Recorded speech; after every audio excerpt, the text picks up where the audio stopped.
नमस्कार विद्यार्थी मित्रांनो, मी अजित साने. अभ्यासावर बोलू काहीच्या 6व्या सत्रामध्ये मी तुमचं मनापासून स्वागत करतो. स्वयं अध्ययन हाच विषय आज आपला पुढे चालू राहणार आहे. चला, लगेचच आपण त्या विषयाची माहिती घ्यायला सरांकडे जाऊया.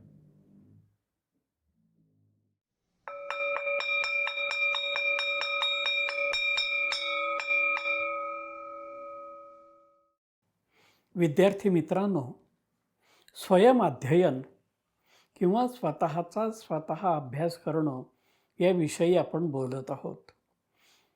आता जे महत्त्वाचे मुद्दे आहेत ते म्हणजे एकूण अभ्यास म्हणजे काय, अभ्यासामध्ये कोणकोणत्या गोष्टींचा समावेश होतो त्याबद्दल आपण बोलणार आहोत.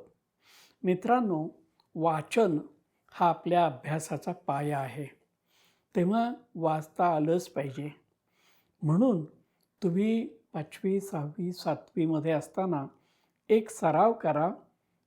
आपण मोठ्यांनी वाचण्याचा सराव करावा. लहान वयामध्ये मोठ्यांनी वाचण्याचा सराव करावा. जमल्यास काही भाग, रोजचा सगळाच्या सगळा नव्हे पण काही भाग आपल्या भावाला, बहिणीला किंवा आईवडिलांना वाचून दाखवावा, मोठ्यांनी वाचून दाखवावा. कशासाठी? तर एखादी गोष्ट समजून वाचणं हे खूप महत्त्वाचं असतं. विरामचिन्हानुसार थांबणं, विषयानुसार थांबणं, 2 परिच्छेदांमध्ये अंतर ठेवणं, त्यानंतर कठीण शब्दांचे जे अर्थ असतात ते लक्षामध्ये घेऊन वाचणं, विषयातल्या महत्त्वाच्या मुद्द्यांवर भर देणं.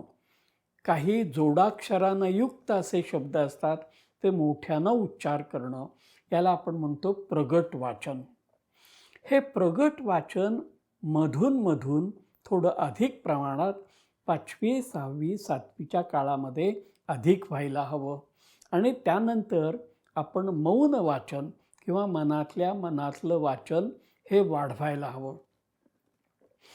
मनातल्या मनात वाचताना आपलं लक्ष आपल्या मुद्द्यांवर केंद्रित करायला हवं आणि विषयानुरूप आपलं लक्ष केंद्रित करायला हवं.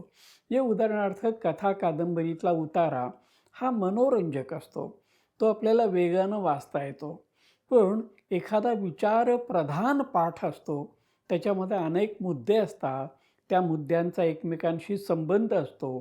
त्यावेळेला ते मौन वाचन शांतपणानं वाचणं आवश्यक आहे. आणि 2-3 परिच्छेद झाल्यानंतर ते वाचन आठवणं आणि त्याची टिपणं काढणं किंवा त्याचं लेखन करणं हे महत्त्वाचं आहे. म्हणजेच वाचनाला लेखनाची जोड देणं. वाचनाला लेखनाची जोड देणं याचा सराव खूप महत्त्वाचा आहे. म्हणून एकीकडे पुस्तक ठेवा आणि एकीकडे आपली वही ठेवा, लेखणी ठेवा आणि मुद्दा असेल तर तो त्यावर टिपून ठेवा. म्हणजे पाठाचं नाव आणि त्यातले उपमुद्दे यांची आपोआप एक जंत्री तयार होते. मित्रांनो, असं केल्यामुळे तो विषय आपल्या लक्षात राहतो. वाचनाला लेखनाची जोड दिली म्हणजे विषय समजायला मदत होते. आणखीन एक गोष्ट आहे की काही गोष्टी आपल्याला पाठ कराव्या लागतात. पाठांतर सक्तीचं नाही, पण काही गोष्टी पाठ करणं, पाठांतराची सवय ठेवणं हेही आवश्यक आहे. उदाहरणार्थ 5वी 6वी 7वीच्या काळामध्ये इंग्रजी शब्दांचं स्पेलिंग हे पाठ करून ठेवणं आवश्यक आहे. मग ते फक्त पाठ करायचं नाही, तर त्या पाठांतराला लेखनाची जोड द्यायची. म्हणजे तो शब्द मोठ्याने उच्चारायचा, त्याचं स्पेलिंग पाठ करायचं आणि ते लिहून पाहायचं. हे जे पाठांतराची जी पद्धत आहे ती आपल्याला चांगली लावून घेतली पाहिजे. पाठांतरामुळे आपला विषय पक्का होतो. आता उदाहरणार्थ तुम्ही संस्कृतचा अभ्यास करणार असाल तर त्यामध्ये शब्द कसे चालतात ते आपल्याला पाठ करून ठेवावे लागतात. आणि ते पाठ करताना ह्रस्व, दीर्घ, पहिली वेलांटी, दुसरी वेलांटी, रफार, अनुस्वार, विसर्ग यांचं भान ठेवून पाठांतर करणं आवश्यक असतं. म्हणून पाठांतर हे मोठ्यानं वाचून केलेलं पाठांतर असतं. अनेकदा तोंडी परीक्षांसाठी आपल्याला गद्य उतारे किंवा कविता पाठांतरासाठी दिलेले असतात. ते सुद्धा आपण पाठांतरात ठेवल्या पाहिजेत. मित्रांनो, पाठांतरासाठी योग्य अशा प्रकारची वेळ म्हणजे पहाट किंवा सकाळी लवकर उठणं हे आहे. जे पाठ करायचं आहे ते आदल्या दिवशी रात्री समजून वाचून ठेवा. समजल्याशिवाय पाठांतर करू नका. समजल्याशिवाय पाठांतर करण्याला काहीही अर्थ नाही. आणि प्रत्येक गोष्ट पाठच केली पाहिजे असंही नाही. एखादी गोष्ट पुन्हा पुन्हा केली की आपोआप पाठ होते. परंतु काही गोष्टी मात्र पाठ कराव्या लागतात.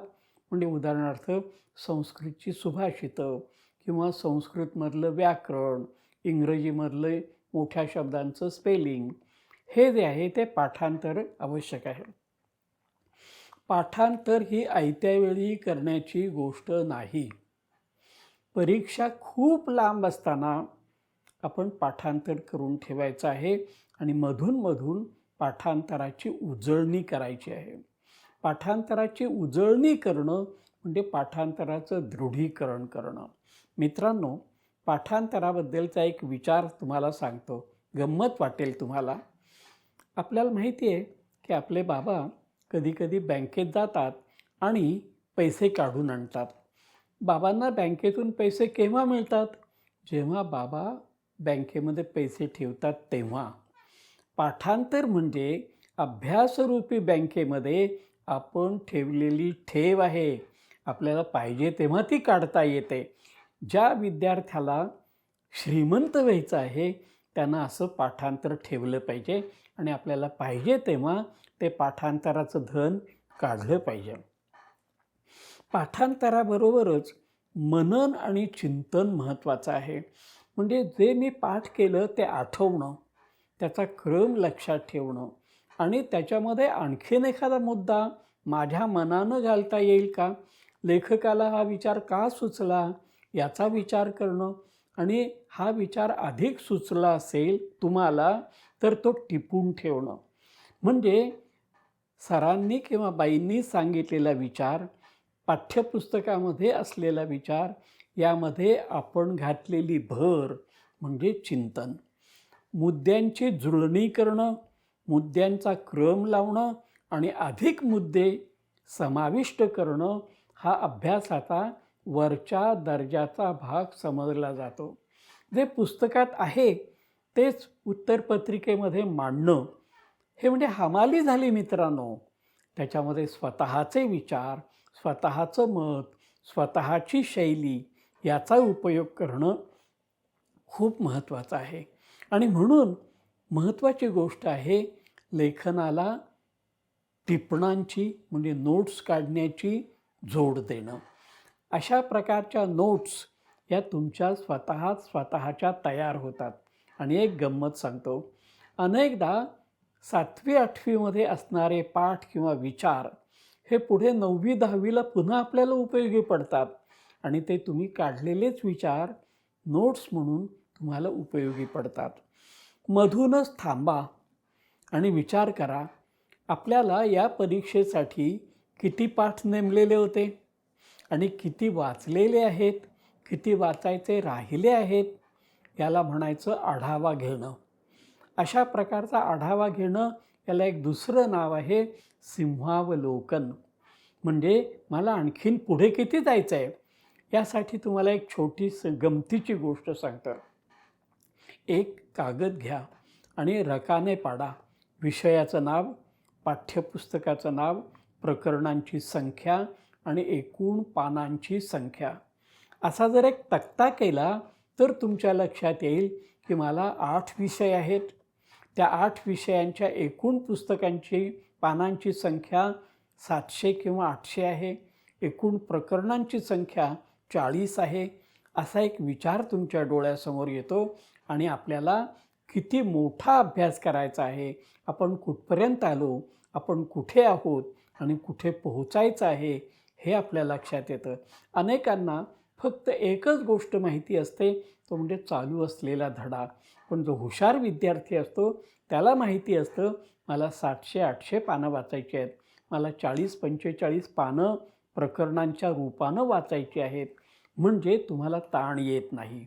हे सगळं मिळून अभ्यासाचा एक भाग झाला. आणखीनही काही भाग आहेत, ते आपण समजून घ्यायचे आहेत.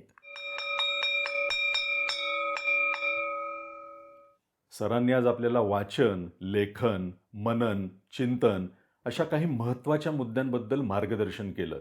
मला खात्री आहे की ही सगळी माहिती तुम्ही खूप मनापासून ऐकत असाल आणि ती मनात साठवूनही ठेवत असाल. याचा फायदा तुम्हाला नक्कीच यश मिळवण्यासाठी होणार आहे. आमचा चॅनल लाईक आणि सबस्क्राईब करायला विसरू नका. मी पुन्हा पुन्हा तुम्हाला सांगतो, तुमच्या मित्रमैत्रिणींना देखील ह्याच्याबद्दल माहिती द्या. ही लिंक शेअर करा. लवकरच आपण भेटूया पुढच्या सत्रामध्ये अशीच माहिती घेऊन. धन्यवाद.